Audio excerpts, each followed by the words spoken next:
A spinal disc consists of two main parts, the jelly-like nucleus pulposus in the disc's center, and the outermost layers, collectively called the annulus fibrosus. These two components facilitate the spine's movement and provide support for the vertebrae.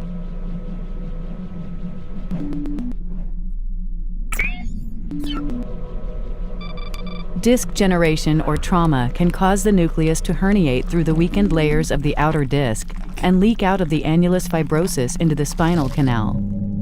In the case of a lumbar herniated disc, the weak spot in the annulus fibrosus is directly underneath the spinal nerve root, so a herniation in this area can put direct pressure on the nerve.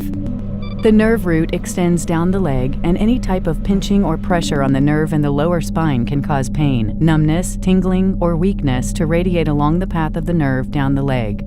However, many people have shown a herniated disc on MRI scans, yet have no associated pain, so not all herniated discs will cause symptoms.